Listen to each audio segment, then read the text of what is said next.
द्वारका एक ऐसा प्राचीन धार्मिक शहर है जिसे कभी भगवान श्री कृष्ण ने बसाया था, लेकिन अचानक क्या हुआ कि पूरी नगरी जलमग्न हो गई।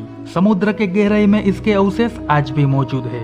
तो चलिए जानते हैं द्वारिका नगरी का ऐतिहासिक रहस्य क्या है, और वीडियो को अंत तक जरूर देखें क्योंकि आज का वीडियो एक रहस्यमय वीडियो है। और वीडियो पसंद आए तो लाइक और चैनल को सब्सक्राइब करना ना भूलें।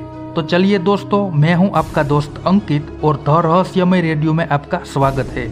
मथुरा से निकलने के बाद भगवान श्री कृष्ण ने एक ऐसे नगर की स्थापना की जो विशाल और सुसंगत था।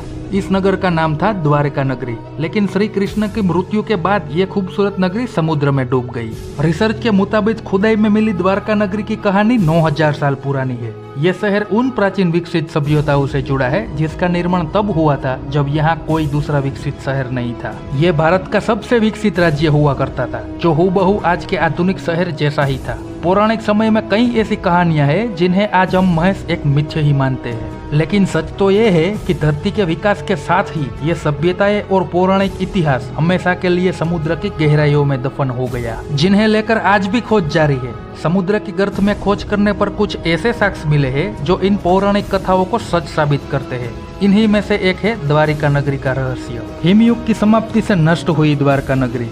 कहते हैं कि 9000 साल पहले हिमयुग की समाप्ति हुई, जिसके बाद समुद्र का जल स्तर इस कदर बढ़ गया कि कई विकसित शहर समुद्र में समा गए। इन्हीं में से एक तटवर्ती नगर द्वारका भी था। इतिहासकारों का कहना है कि द्वारका को श्री कृष्ण के देहांत के बाद जानबूझकर नष्ट किया गया था। द्वारका का निर्माण। भगवान श्री कृष्ण ने मथुरा में जाने के बाद अपने पूर्वजों की भूमि को फिर से रहने लायक बनाया था। इसे श्री कृष्ण की कर्मभूमि के तौर पर भी जानते हैं। द्वारका भारत के 7 सबसे प्राचीन नगरों में से एक है। बाकी के 6 नगरों के नाम कुछ इस तरह है, जैसे कि मथुरा, काशी, हरिद्वार, अवंतिका, कांचीपुरम और अयोध्या। कुछ लोग द्वारका को द्वारावती, कुशस्थली, अनर्तक, ओखामंडल, गोमती द्वारका और चक्रतीर्थ के नाम से भी जानते हैं। इस शहर के चारों ओर बहुत ही लंबी दीवारें थी जिसमें कई द्वार थे। कई द्वारों का शहर होने की वजह से ही इस नगरी का नाम द्वारका पड़ा। कहते हैं कि समुद्र में आज भी इसकी दीवारें खड़ी है। यादवों की रक्षा के लिए द्वारका पहुंचे कृष्ण। श्री कृष्ण ने जब कंस का वध किया तो जरासंध ने कृष्ण और यदुवंशियों का नामो निशान मिटाने की ठान ली। वो मौका मिलते ही मथुरा और यादवों पर बार बार आक्रमण करता रहा। धीरे धीरे इसके अत्याचार बढ़ने लगे तो आखिर में यादवों की सुरक्षा के लिए कृष्ण ने मथुरा को छोड़ने का निर्णय लिया। कृष्ण के देहांत के बाद द्वारका का क्या हुआ?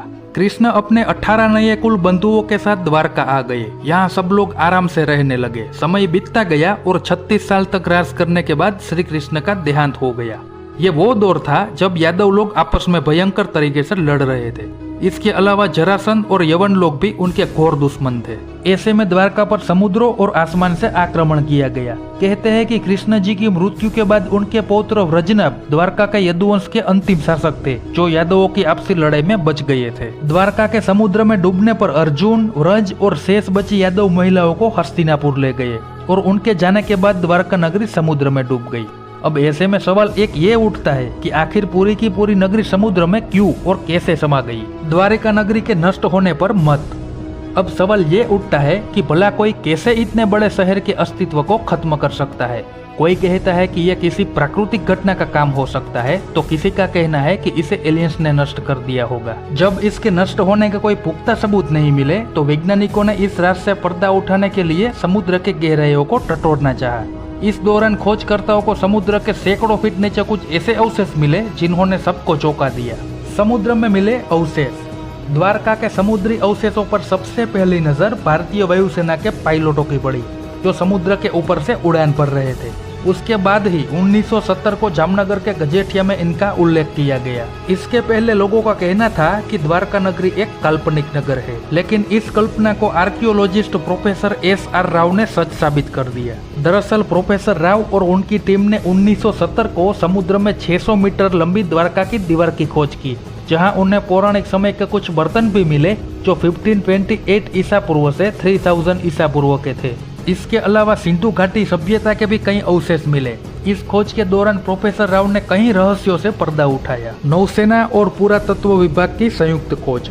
2005 और 2007 में भारतीय पुरातत्व सर्वेक्षण यानी आर्कियोलॉजिकल सर्वे ऑफ इंडिया के निर्देशन में भारतीय नौसेना के गोताखोरों ने समुद्र में समाये द्वारका नगरी के अवशेषों को खोज निकाला। 2005 में अभियान के दौरान समुद्र की गहराइयों में कुछ छोटे मोटे पत्थर भी मिले और इस दौरान लगभग 200 सैंपल्स भी जमा किए गए। नौसेना के गोताखोरों ने 40,000 वर्ग मीटर के दायरे में इन अवशेषों को खोजा और वहां के भवनों के टुकड़े को सैंपल जमा किए, जिन्हें शुरुआत में चूना पत्थर बताया गया था। बाद में आर्कियोलॉजिस्ट ने बताया कि ये टुकड़े बहुत ही विशाल शक्तिशाली नगर और मंदिर के अवशेष है। इन सैंपल्स को देश की लेबोरेटरी में भेजा गया। वहीं खोज से जुड़े आंकड़ों को कई राष्ट्रीय और अंतर्राष्ट्रीय विशेषज्ञों के सामने भी पेश किया गया। इन विशेषज्ञों में अमेरिका, इजराइल, श्रीलंका और ब्रिटेन भी शामिल थे। इन सैंपल्स को विदेशी प्रयोगशाला में भेजने का असली मकसद था इन पर किसी भी तरह का कोई शक न रहे और सारी भ्रांतियां दूर हो जाए।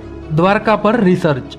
2001 में सरकार ने गुजरात के समुद्री तटों पर प्रदूषण से होने वाले नुकसान का पता लगाने के लिए national institute of ocean technology को चुना। जब समुद्री तलहटी की जांच की गई तो सोनार पर मानव निर्मित नगर पाया गया। जब इसकी जांच की गई तो पता चला कि यह नगर 3200 साल पुराना है और 9000 साल से समुद्र में दफन है। हालांकि इस मामले पर आज भी शोध जारी है। अब देखना यह है कि द्वारका नगरी की नष्ट होने की गुत्थी सुलझने में और कितना समय लगता है। तो दोस्तों, आज के लिए बस इतना ही। वीडियो पसंद आया हो तो इसे लाइक और शेयर करें। साथ ही चैनल को सब्सक्राइब करना ना भूलें। जय द्वारकाधीश, जय हिंद।